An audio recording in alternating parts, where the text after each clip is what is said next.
오늘 본문의 말씀을 가지고 위에서 보는 십자가 이런 제목으로 하나님 말씀 우리가 같이 나누겠습니다. 여러분, 위에서 보는 십자가, 어제는 밑에서 아래에서 보는 십자가의 제목이었습니다. 이번 전체의 주제가 다시 보는 그런 십자가죠. 오늘은 위에서 보는 십자가입니다. 이것은 바로 위에 계신 하나님께서, 하나님의 입장에서 이 십자가를 보실 때 이 십자가가 과연 어떤 의미가 있는가 하는 것을 우리가 보겠습니다. 여러분, 왜 사랑의 하나님께서 가장 사랑하는 하나밖에 없는 그 아들을 십자가에 내어주셨을까요? 그리고 아들이 그 십자가에서 고난받고 죽으셨을 때 하나님께서 그것을 다 보고 계셨잖아요. 여러분, 하나님이 우리 예수님을 얼마나 사랑하세요.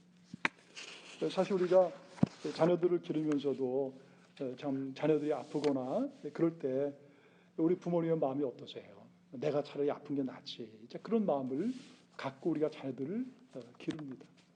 또 좀 전화를 안 받거나 연락이 안 되고 그러면 이 부모님 마음이 덜컹하잖아요. 그게 여러분 부모님의 마음이에요. 근데 여러분, 하나님께서 하나밖에 없는 가장 사랑하는 아들을 그 십자가에 내어주셨을 때 그 하나님의 마음이 얼마나 아프셨겠습니까?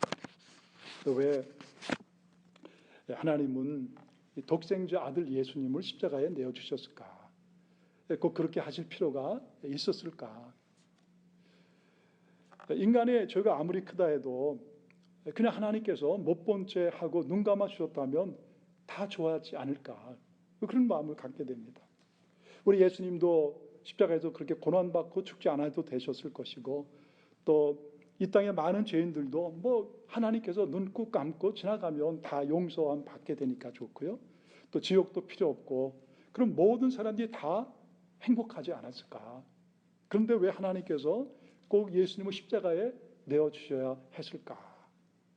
왜 하나님은, 또 예수님은 그렇게 하실 수밖에 없었을까 하는 것이 오늘 말씀의 질문입니다. 여러분, 바로 그것은 하나님의 공의 때문에 그런 것입니다. 하나님의 거룩함이에요.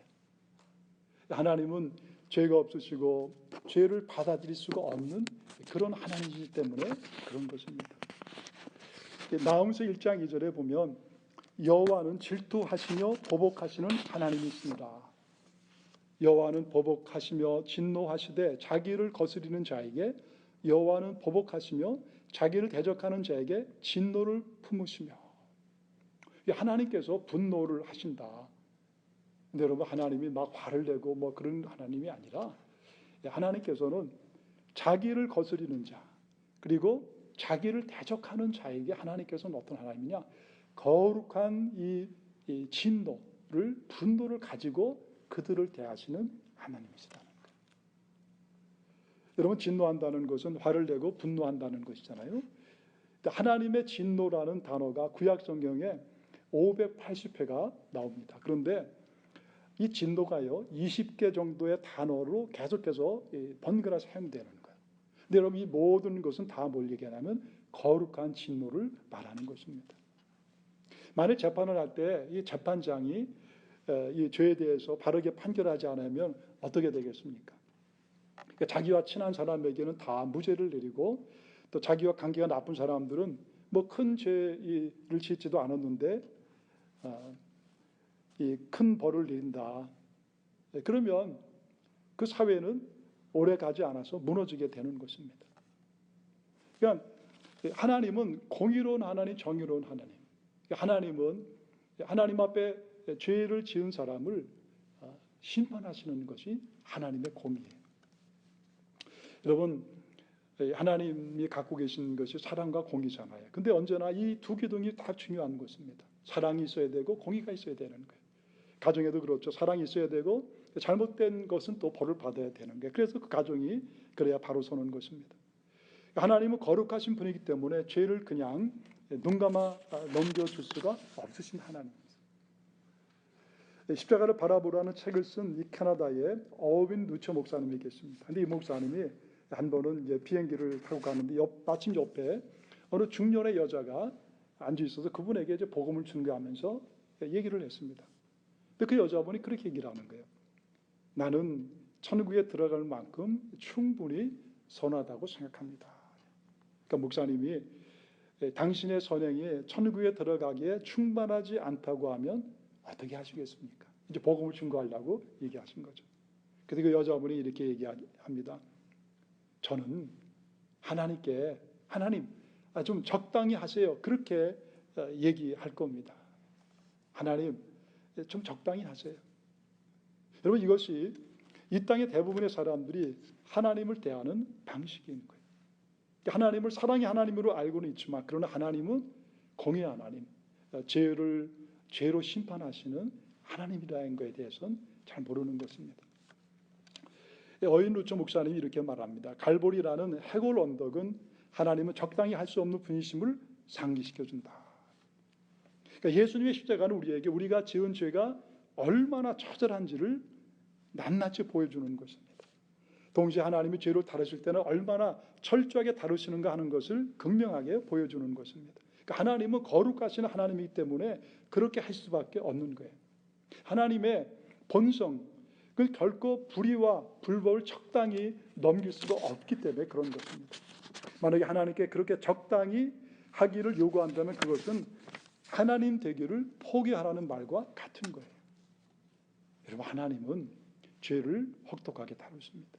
조금의 양보나 망설임이 없이 분명하게 다루십니다. 그러니까 인간의 죄값을 확실하게 받아내시는 거예요. 이것이 하나님의 심판이고 성경이 말하는 그런 진리인 거예요. 여러분 노아의 방주 사건을 보세요. 죄인들이 어떻게 됐습니까? 노아와 그 가족들 외에는 다 물 속에 빠져서 목숨을 잃은 것입니다. 또 소돔과 고모라를 봐도 하늘에서 그 죄를 심판하는 불유황이 거기 떨어진 거예요. 또 여러분 구약의 모든 제사 제도를 보면은요, 그 모든 그 제사 제도에 뭐가 있어요? 바로 동물의 피가 계속해서 흘러가는 것입니다. 그 피가 흘려진 게 왜 그래요? 인간의 죄 때문에 그 동물들이 대신 희생을 당한 것이죠. 이스라엘의 멸망을 보십시오. 또 요한계시록에 나오는 수많은 재앙들을 보면 바로 인간은 반드시 죄값을 치러야 된다는 거예요. 그게 여러분 하나님의 공의인 것입니다. 그렇다면 인간의 죄가 무엇일까? 이 사람들이 죄를 얘기하면 다 싫어하잖아요. 여러분 죄가 뭐겠습니까? 어떤 청소년이 있는데 아버지에게 거짓말을 하고 신용카드를 훔쳐갖고 돈을 마구 씁니다. 여러분 그거 참 잘못된 죄잖아요. 근데 그것도 죄인데 그거보다 사실은 더 큰 죄가 있어요. 그것은 바로 당신은 내 아버지가 아닙니다. 아버지를 아버지로 인정하지 않는 거예요. 거짓말이나 다른 사람에게 해를 끼치는 것, 강도나 살인, 물론 그것이 큰 죄입니다. 그러나 가장 큰 죄는 바로 하나님을 거부하고 하나님을 인정하지 않는 거예요. 여러분 우리에게 자녀들이 있잖아요. 그런데 어느 날 자녀들이 우리를 아버지로 인정하지 않을 때 여러분 아버지에게 그것보다 더 가슴 아픈 일이 어딨겠어요. 그러니까 우리에게 가장 큰 죄는 바로 우리가 하나님을 인정하지 않고 거부하는 것입니다. 하나님의 피조물인 인간이 창조주이신 하나님을 거부하는 것보다 더 큰 죄가 없는 것입니다. 그래서 예수님이 모든 인간이 지켜야 될 가장 큰 계명에 대해 말씀하실 때 다른 거 말씀하지 않으셨어요. 내 마음을 다하고 목숨을 다하고 뜻을 다하여 주 너의 하나님을 사랑하라. 주 너의 하나님을 네 마음과 목숨과 뜻과 성품을 다해서 사랑하라. 사랑하라. 하나님을 사랑하라. 우리가 전 존재로 하나님을 사랑하지 않으면 여러분 그게 죄입니다. 또 하나님을 창조주로 인정하지 않고 그 말씀을 순종하지 않고 살아가는 것이 뭐냐? 그것이 바로 죄이죠. 그래서 여러분 죄는 단지 계명 몇 개를 어기는 것이 아닙니다. 하나님에 대한 적극적인 반항의 태도, 그것이 바로 죄입니다. 여러분 우리가 요즘에 코로나 바이러스를 보면서 참 많은 걸 생각하게 되죠. 그런데 제가 인간이 얼마나 연약한가 하는 것을 생각하게 돼요. 우리가 무엇이 잘났다고 큰소리 칠 것이 있는가? 가졌으면 우리가 얼마나 가졌고 배웠으면 얼마나 배웠고 높으면 얼마나 높은가? 다 하나님 앞에서 작은 면죄와 같고 아침 안개와 같은 존재다 하는 것을 우리가 고백할 수밖에 없는 거예요. 그러니까 매일매일 사는 것이 뭐냐? 하나님의 은혜로 사는 것입니다. 영국의 총리도 그 높은 자리에 있지만 코로나 바이러스의 그 눈에 보이지 않는 그 아주 큰 미세한 그 균에 의해서 고통을 받고 지금 중환자실에 누워 있잖아요. 여러분, 이것이 인간이에요. 다만 우리의 별들을 바라보십시오. 공원에 가서 요즘 이 봄에 피어나는 참 아름다운 대자연을 여러분 바라보세요. 푸른 하늘을 바라보세요. 이 모든 것을 볼 때 우리를 향하신 하나님의 은혜를 거기서 우리가 볼 수가 있는 것입니다. 그렇잖아요.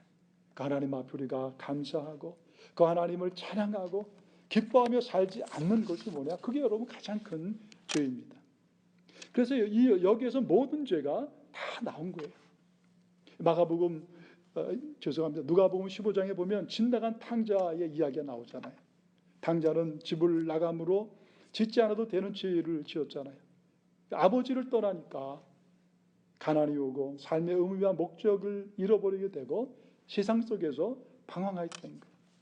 그러니까 인간도 하나님의 품을 떠나 자기 마음대로 살고자 결심하면 수많은 죄를 짓는 그런 참 초라한 존재로 떨어져 버리는 것입니다. 그래서 여러분, 죄로 인해서 영원히 심판받고 죽을 수밖에 없는 우리를 위해서 하나님의 그 공의, 그것이 이루어진 것이 바로 십자가인 거예요. 누군가가 이 죄값을 치러야 했습니다. 그래야 하나님의 공의가 이루어지는 거예요. 아무런 죄가 없으신 예수님께서 이 땅에 오셔서 십자가에서 죽으심으로 이 하나님의 의의가 완성된 것입니다. 그래서 로마서 5장 10절에 보면은 곧 우리가 원수 되었을 때에 그의 아들의 죽으심으로 말미암아 하나님과 화목하게 되었은즉 화목하게 된 자로서는 더욱 그의 살으심으로 말미암아 구원을 받은 것이니라. 우리가 원수 되었을 때에 바로 우리 예수님께서 십자가에서 죽으셨잖아요.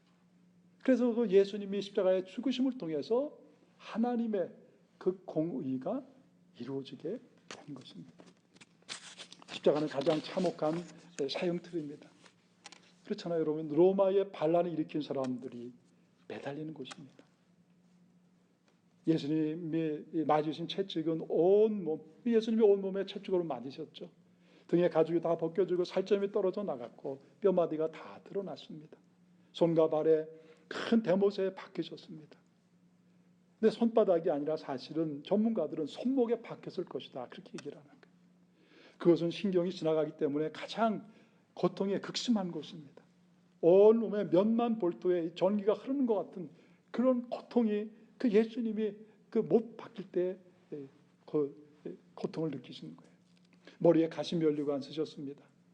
약 5cm에서 4cm의 그 가시가 예수님의 머리 이마에 박히셨고 이마로부터 온몸에 피가 흘러내리신 거예요.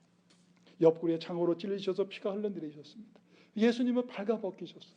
고통과 수치와 피가 기본복이 된 참 그런 참혹한 십자가에서 예수님께서 오늘 이 고통 속에서 예수님이 오늘 본문의 말씀처럼 부르짖으며 그렇게 예수님께서 돌아가신 거예요. 엘리 엘리 라마 사박다니, 나의 하나님 나의 하나님 어찌하여 나를 버리셨나이까.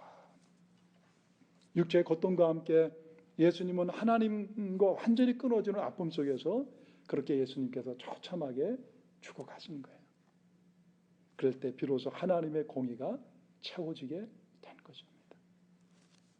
로마서 1장 11절에 보면 복음에는 하나님의 의가 나타나서 믿음으로 믿음에 이르게 하나니 기록된 바 오직 의인은 믿음으로 말미암아 살리라 함과 같으니라.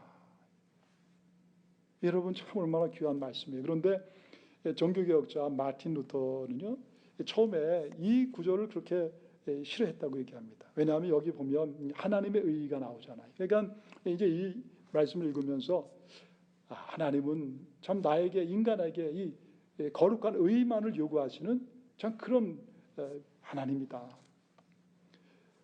어려서부터 그가 종교교육을 받고 하나님을 알았습니다. 또 하나님의 거룩함, 또 공의도 알았습니다. 근데 그러다 보니까 그가 그 하나님의 그 공의, 하나님의 그 거룩함, 그 죄를 짓지 아니하고 죄를 용서하지 아니하시는 그 하나님의 그것만 생각했기 때문에 참 어떻게 하든지 노력하고 그렇게 살려고 발버둥치고 애를 쓰는 거예요. 그래서 나중에 그가 이 큰 교회 앞에 성당에 그 돌계단으로 무릎으로 올라가면서 무릎이 다 벗겨지고 피가 나고 깨지면서도 자신의 죄를 그렇게 회개하고 의롭게 살려고 노력했지만 결국 그는 좌절을 느낀 것입니다. 그러니까 자기 안에 차오르는 이 죄의 본능을 어쩌지 못하는 거예요. 마음은 더욱더 그럴수록 죄로 빨리 들어가는 거예요. 자신의 힘으로 하나님 앞에서 거룩하고 의롭게 살려고 할수록 더욱 자기 자신이 죄인인 것이 그렇게 드러날 뿐인 거예요. 오라 나는 곤고한 사람이로다. 누가 이 사망의 몸에서 나를 건져낼까? 사도 바울의 고백이 그의 고백이 된 거예요. 근데 여러분 이렇게 그가 고통받고 고민하고 그러다가 이 로마서 1장 10절을 다시 보게 되는 거예요. 그러면서 거기 보면 기록된 바 오직 의인은 믿음으로 말미암아 살리람과 같으니라. 이 말씀이 눈에 확 들어오는 것입니다. 근데 여기 이게 원래 보면은요. 오직 의인은 믿음으로 말미암아 살리라. 근데 이게 보면은 믿음으로 의인된 사람은 살리라 그런 의미예요. 그러니까 믿음으로 의인된 사람이 산다는 거예요. 그러니까 이 말씀을 통해서 뭘 깨달았느냐? 아, 내가 죄인인데 이 죄인인 내가 하나님 앞에 의인이 되는 것은 믿음이구나.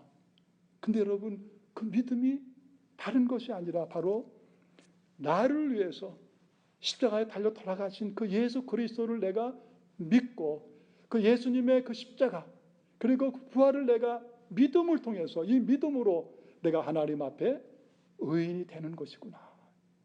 여러분 이거 우리가 다 알고 있죠. 그런데 이 마틴 루터가 그렇게 고민하고 고통을 받고 하다가 이 말씀을 통해서 그가 눈이 활짝 뜨이게 되는 것입니다. 바로 나의 나의 노력이 아니라 바로 예수님, 나를 위해 십자가에 달려 돌아가신 예수님, 그 예수님이 피 흘리고 고난받고 죽으심을 통해서 내가 의롭게 되는 것이구나.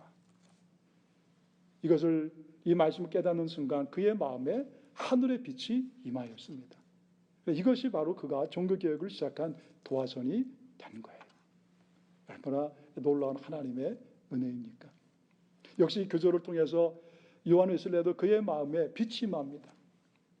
요한 웨슬레도 젊었을 때 홀리클럽을 만들고 매일 성경을 읽고 기도하며 참 규칙적으로 살았잖아요.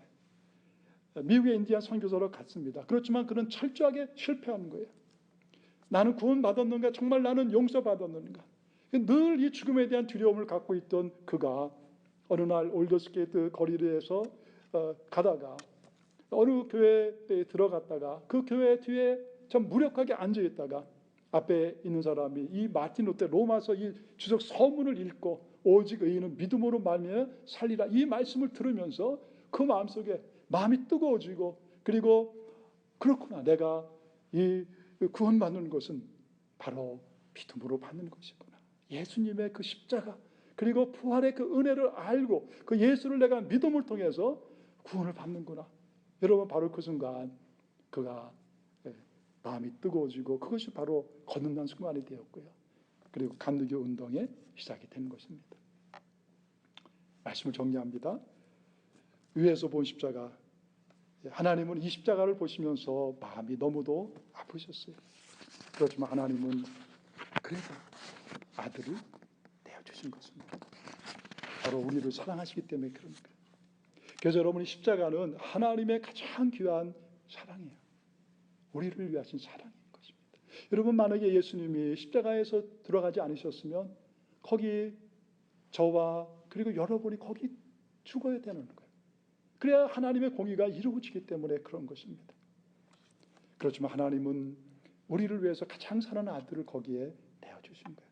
그래서 로마서 5장 8절에 보면 우리가 아직 죄인 되었을 때에 그리스도께서 우리를 위하여 죽으심으로 하나님께서 우리에게 대한 자기의 사랑을 확증하셨느니라. 우리가 아직 죄인 되었을 때 우리가 하나님을 배반하고 하나님을 거부하고 하나님의 마음을 아프게 하는 죄인 되었을 때에 그리스도께서 우리를 위해서 십자가에서 죽으심으로 하나님께서 우리에게 대한 자기의 사랑을 확증하셨느니라. 여러분 이 십자가는 바로 하나님의 사랑이에요. 우리를 향하신 하나님.